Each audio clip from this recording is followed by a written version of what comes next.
Hey friends, welcome back to Survivopedia. My name is Jason Salyer, and this is going to be part 2 to working on the little pole barn in the on-3 habitat. I enjoy being self-reliant. I like possessing lots of different kinds of skills to enable myself to take care of myself and my family, right? So instead of me, a problem occurring with whatever it is, plumbing or electrical, whatever, construction type things, instead of me just immediately going and calling for help and calling the repair guy to come out and make it happen, I really enjoy taking the time to learn the skills, learning about the things so I can fix the problem myself.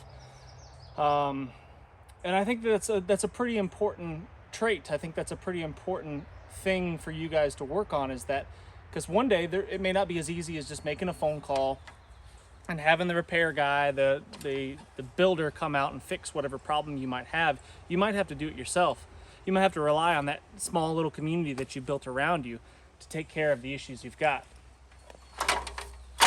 So for example, guys, I didn't grow up doing construction. My dad wasn't my dad's a pilot. He taught me how to swing a hammer, drive a nail, basic construction, mechanical kind of stuff I kind of knew, but I didn't know how to frame a wall. I didn't know how to build a pole barn like this, but I figured it out because of my mindset. My mindset is that there's nothing too challenging. There's no project too big that I can't conquer. And it's because of that attitude that I've been able to do as much as that I've been able to do. And I'm not boasting or bragging or anything like that. I just want to encourage you to have that same mindset, that there's nothing that you can't do. There's nothing you can't figure out if you're just willing to learn about it.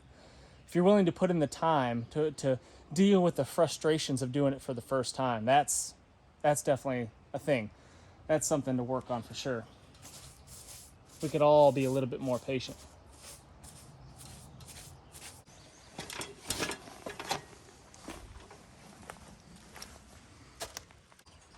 I want to be the guy that my friends and my family can rely upon when things go south, Something that a buddy of mine said the other day that really, really, struck a nerve. Maybe not struck a nerve, but really made me think. And it was this. Is there somebody in your life growing up maybe is there somebody in your life that you knew growing up, perhaps a man in your life, that when he showed up, you knew everything was going to be okay? No matter how stressful the situation, no matter how wrong things were going, no matter what it was, you knew that if he was there, everybody was like, okay, Jim's here, everything's going to be okay.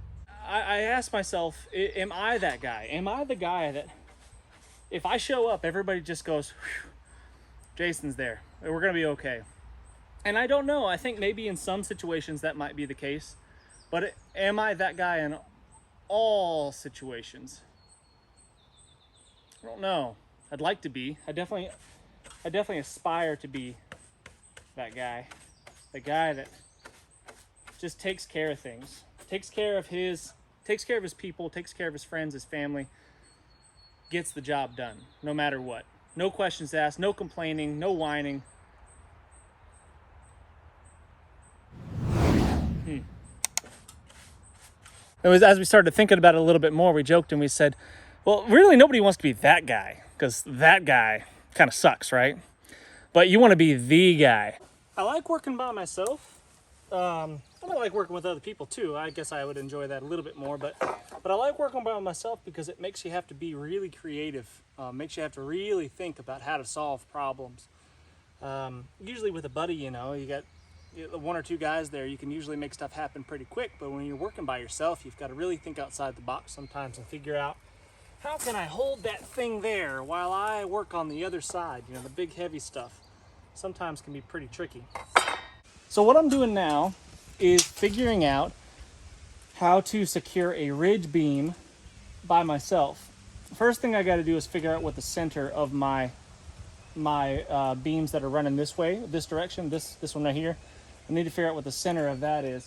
So I'll just get the overall length and divide it in half, and I'll know that. Another thing that's hard by yourself sometimes. Use my head. There we go. 55.5.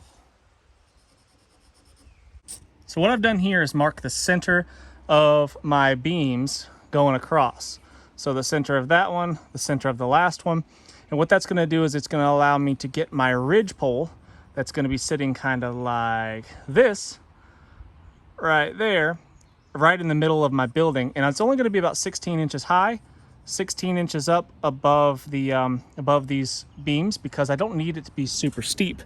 What I'm more concerned about is more overhang, and I don't want to waste my metal that I've got on a really, really steep pitched roof. I don't need to shed the snow and all that kind of stuff. We don't get a lot of snow here.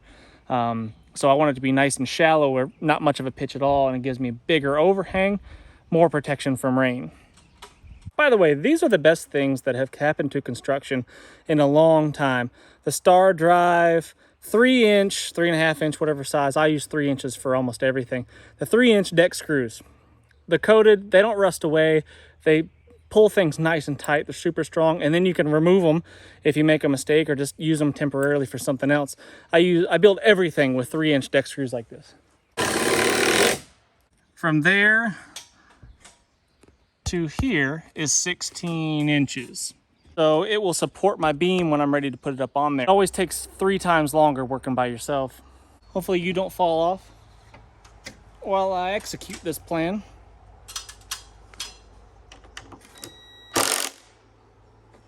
All right, so that's on there good and secure. I'm gonna put the edge of my level on my center mark.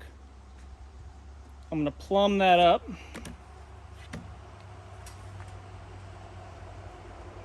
Plumb that up and mark it all the way to the top, and then I'll know exactly where the center of my beam needs to go. So when I get my ridge beam, I know the center of my ridge beam needs to go right there.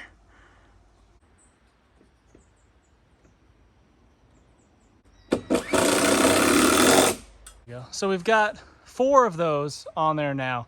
They're all at exactly the same height. So now when I'm ready to set my ridge pole on top, I'll just set it right on top of there, and I know that it's going to be level, and I'll be able to attach the rafters to it. And then I can remove those blocks after the rafters have been attached.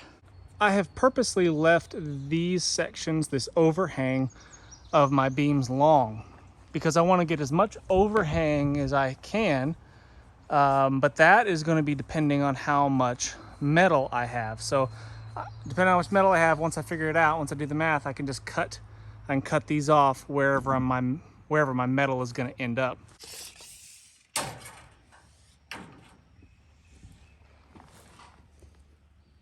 So those are 12 footers.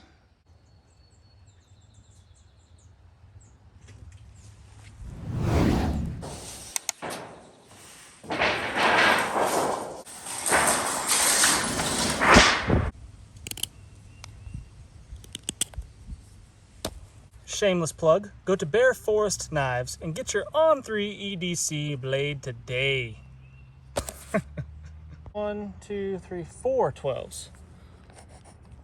4 12s and 3 14s. 1, 2, 3.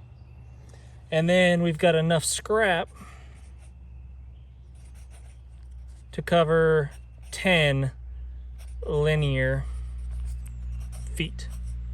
Approximately 16 feet by 10 feet.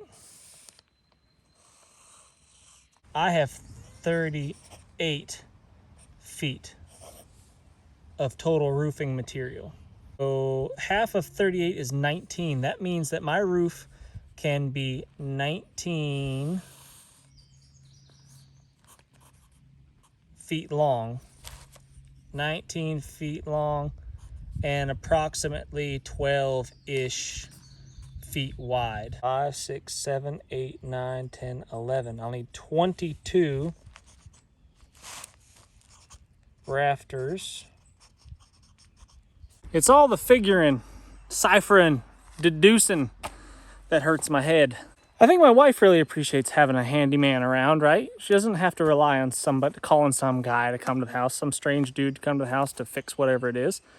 She can rely on me, she can count on me, and I think that just gives her a ton of confidence. You know, it makes her relax a little bit, makes everybody's life a little bit easier when you're a more capable man. So I'd really like to encourage you guys to get outside of your comfort zones, learn all kinds of new skills, really stretch yourself, your mind and your body, and so you can be more well-rounded, be that multi-tool, be the jack of all trades that's capable of so much, and then in turn you'll be such an asset to the people around you. Your family, your friends will be able to count on you. You'll be the guy as opposed to just being that guy.